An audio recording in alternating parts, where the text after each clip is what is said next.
The San Francisco 49ers are already adding to their wide receiver core. I'm Rob Stats Guerrero from the Gold Standard Podcast Network and the Pro Football Insiders. Let's talk about it. Clearly, the Niners needed to do something at wide receiver. They only had two healthy receivers on their initial 53-man roster, and one of those was Sky Moore, who's been in San Francisco for all of 6 minutes. So the Niners did a little shopping on Wednesday, adding free agent wide receiver Marquez Valdes-Scantling on a 1-year contract. We know MVS. He played for the Chiefs when they beat the 49ers in the Super Bowl a couple years ago. Spent some time in Buffalo, spent some time in Green Bay, obviously, where he was drafted. And he's been in Seattle recently, so maybe he gives the Niners a little bit of insight into what the Seahawks are trying to cook up for week 1. But clearly the 49ers had to make this move at wide receiver. They do make this move at wide receiver. And in fact, I don't think they're done shopping at that market, quite frankly, because they still need healthy bodies there. We don't know how long Jordan Watkins is going to be recovering from his injury. We obviously know Juwan Jennings' situation is, let's just call it, extremely uncertain. We have no idea what he's going to be or when he's going to be back. Brandon Ayuk obviously is going to take some time. So they needed somebody besides Ricky Pearsall. The question now, of course, is how quickly can they get MVS up to speed, right? And yes, I know he's had some drop issues, but he's the guy that's here. So you might as well try and make the best of it.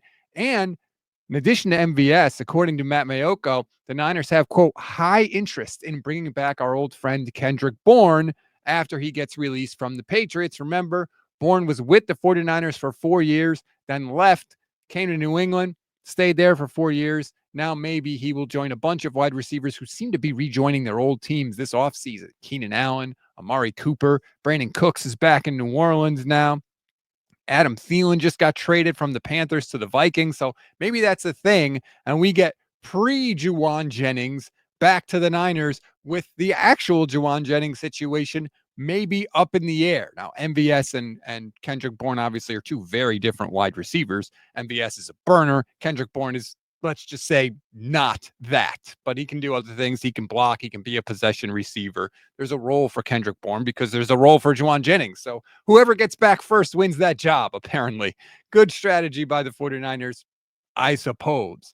But when you look at the roster as a whole, as I actually, let me pull up the right thing here, it's a little weird, right? First of all, there's no punter, which we know Thomas Morstead is going to come back, but he's not there yet. They'll do some other procedural things.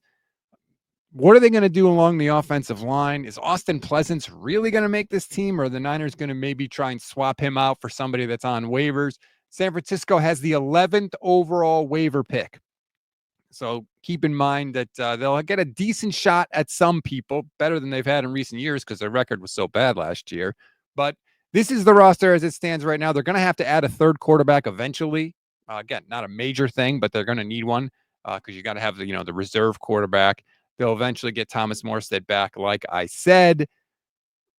They're thin at a lot of positions, wide receiver being one for sure, cornerback being another. They like Upton Stout, but we've never seen him play in a real game. Can Chase Lucas play on the outside? Probably not. He's probably more of a nickel. So their really other option besides Diamador Lenore and Renardo Green at outside corner is Darrell Luter Jr., who, to be fair, let's just say has had some up and down moments. So the Niners clearly are not done adding and tinkering with this roster, but they make a couple of moves at wide receiver.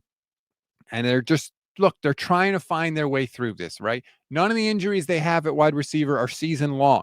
So they're going to have to navigate things as they go through the season. For a couple of weeks, it's going to be Ricky Pearsall and, insert random veteran here. Then hopefully as Jordan Watkins can come back, maybe he can take a bigger role. Plus, don't forget, they still want to get Russell Gage and possibly Robbie Chosen through waivers and back on the field, or I should say back on the practice squad, assuming nobody else signs them. They don't have to go through waivers because they've been in the NFL for a while. But they're trying to get them back on the practice squad so that they can navigate this. And, the danger in that thinking is you're assuming that there is going to be a point in the season when everybody's back, right? When all the receivers are healthy. And that typically doesn't happen. The injuries never stop in the NFL. So you're probably never going to get to the point where you have Pearsall and Jennings and Watkins and Russell Gage and maybe Robbie Chosen. You're not going to have all of those guys, and Demarcus Robinson, by the way, at the same time. At least it's unlikely Maybe the Niners get lucky and they happen to be extra healthy this year, and that would be phenomenal. But to this point, they have not experienced that kind of luck. So there are things to do for this team throughout the roster. Wide receiver was a big one. They add Marquez Valdes-Scantling. Maybe they add Kendrick Bourne, and they're going to make some waiver claims here as well. And we will see when they do.